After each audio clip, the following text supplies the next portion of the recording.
I've begun experimenting with using my Mac for video editing because, to put it simply, I think my PC is dying.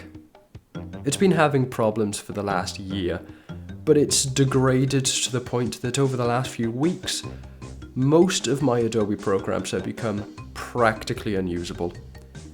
I think it's the video card that's going, although I've also seen bottlenecks in my RAM that I can't explain, and when Premiere is open, my GPU and CPU will constantly flicker between stable 30 to 40% usage when showing videos, all of the way up to using all of their power on loading a few lines of text.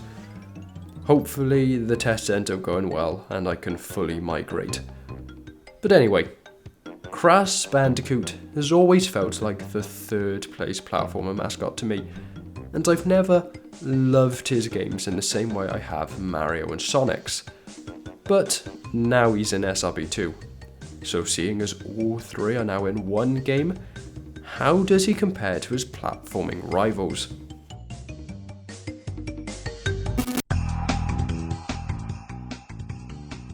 Not that badly, to be honest. I doubt I need to explain much of his moveset. I'm sure most everyone watching this will recognise abilities like the double jump, the slide, the slam, and his signature spin attack.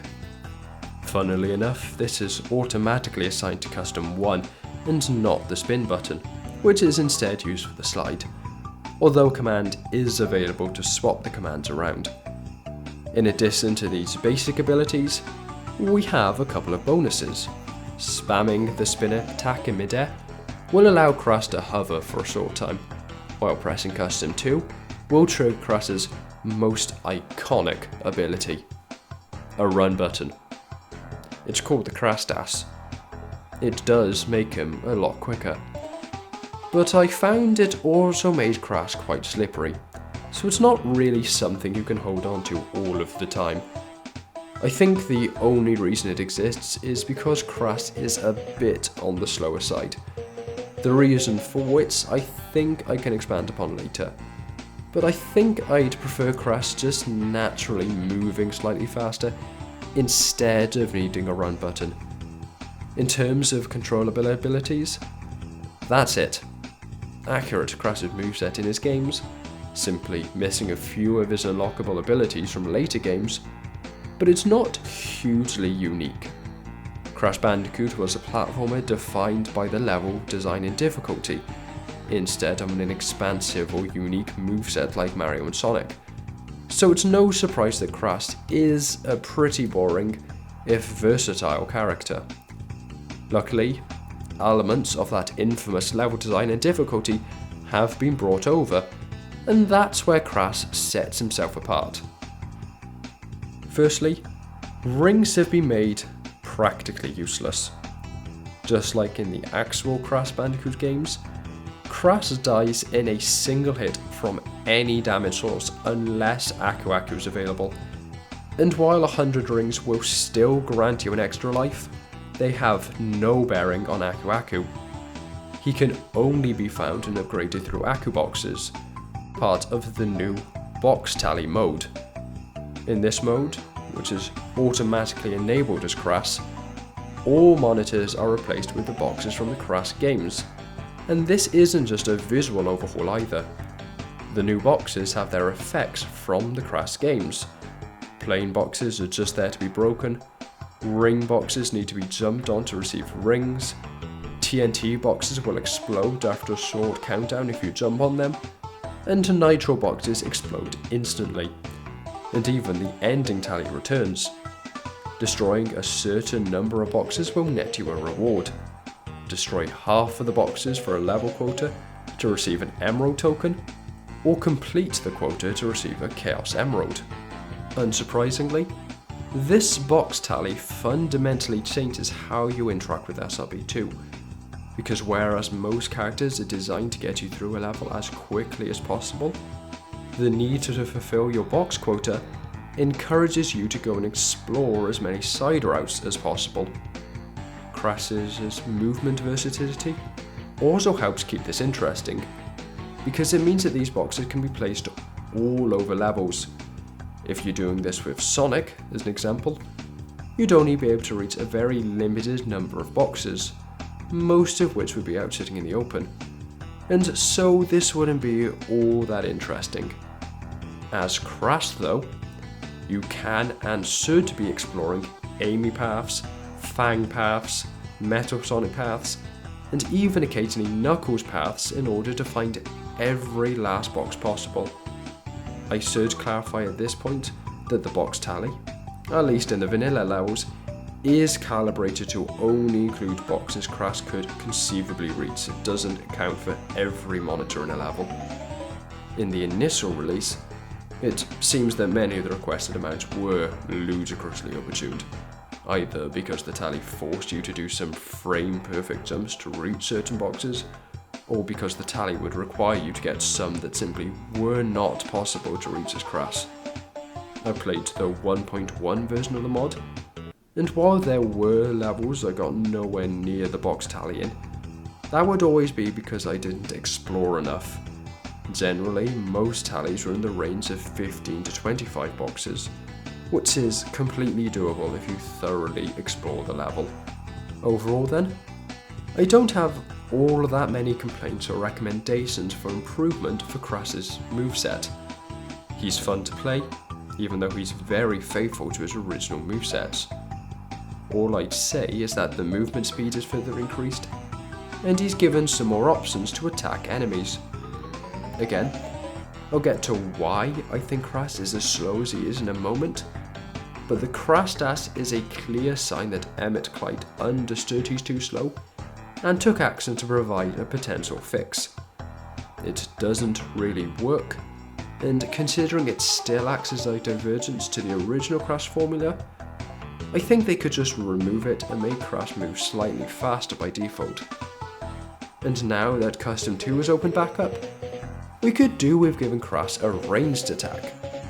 I say that purely and entirely because of the Egg Coliseum. I won't go into specifics, but that boss hurts as Crass, mostly when trying to hit him during the first phase of the fight. Adding Crass's Fruit Bazooka, obviously renaming it to fit the ring theme, would be the perfect solution. Really, I'm dead serious when I say it's only necessary for this one fight, but seeing as you need to fill up Custom 2 anyway, come on. And finally, I don't see why Crass can't spam the spin attack on the ground. The ability to glide through the air using these shows Crass has learned the Death Tornado spin, which in the Crass games allows you to spam the spin attack on the ground as well.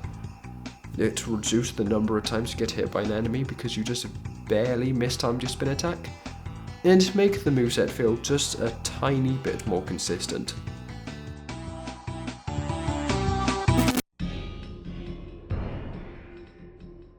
Crass's super form is an interesting one.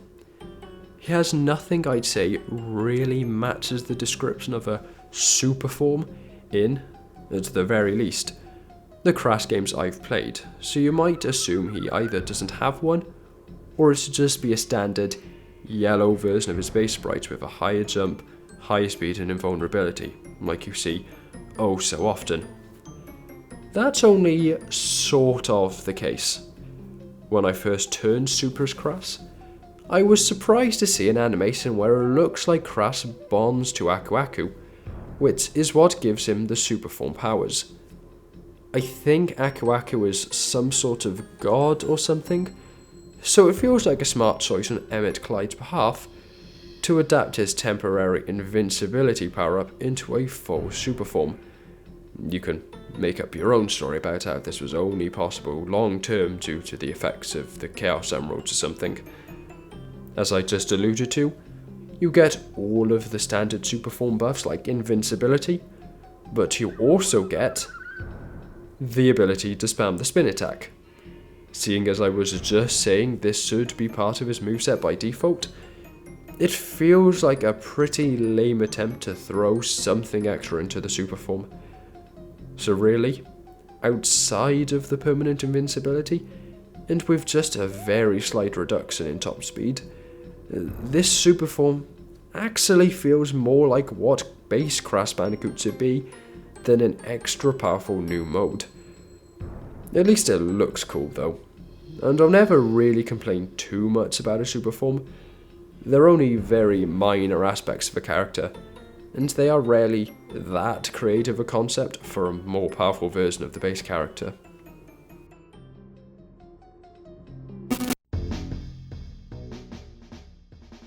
Looking at the comments on the Crash Bandicoot download page, I think it's pretty clear what the consensus is on the character sprites. People do not like them. There are people saying they think they look unfinished, people who are saying with quite a bit of sincerity that they are unfinished, and others saying they just think Crash could do with just a little more stylization. I agree with the last point. Crash's sprites look polished and well made outside of some iffy shading, so I'm not sure where this idea that they are unfinished came from, but something about them does look off. It feels like they were traced from a 3D model, which is completely fine. But Crash has always been stylized as an expressive, exaggerated cartoon, and there's very little of that here. I mean, just look at his Crash Dash animation. He's a bit stiff, and that manic edge Crash has always had is absent. So, some of that can be blamed on the limitations of SRB2 and its visuals, so only so many frames of animation per action is possible. But there's ways to imply that movement within the sprites, physically adding motion blur to the sprites, or over-exaggerating poses within the sprites, to name but two. Maybe it wouldn't be quite as one-to-one to the original games visually, but it would be closer in spirit. I also think that this devout adherence to the original Crash animations is also why Crash has to move so slowly. The animations have been adapted exactly into sprite form, but that means Crash could only be allowed to move so quickly before it would look like he's gliding along the floor. Of course, the fact that you spend a lot of time using the Crash Dash, which makes you look like you're gliding due to just using the same animation as your basic movement, just sped up, makes this a pointless concern anyway. But outside of the standard character sprites, it's a mixed bag. I think Aku Aku looks great, and I love the detail that enemies hit by the spin attack fly away before exploding, but the box sprites aren't amazing. And even though Emmett has gone to the effort of adding custom sound effects and music for Crash, there's been no such thought given to the HUD. I'm not saying the entire UI needs to be overhauled. Even if it's nice when that is done, I can admit it's always overkill.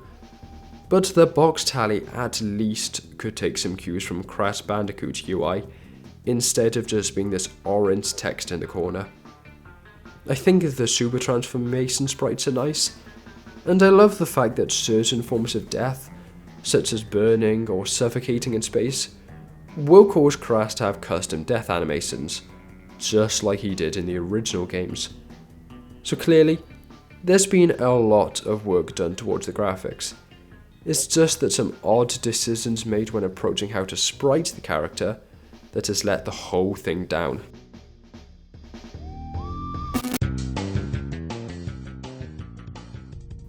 Overall, Crash is a fun character to explore SRB2 with. You're not going to be pulling off amazing speedruns with him, but I did learn about areas and levels I had never seen or bothered to use before. He's versatile, fun, and alongside the box tally mode, offers a unique way to experience the game. His moveset could do with a little refinement here and there, but the big flaw is with the character sprites. They're accurate, to be fair, but such a direct translation of one of his models into SRB2 was the wrong choice. The technical limitations of sprites and animations within SRB2 has sawn off all of Crash's signature feral mania and charm, and this just feels like a poor impersonation of the real deal. Going for more of a stylized Crash, which is based more off the idea of Crash Bandicoot instead of his actual model, would have likely been the better choice for this. All things considered, I think a 7 out of 10 is appropriate, considering it's a unique playstyle, let down by artistic decisions. But I hope you enjoy the video, and ciao.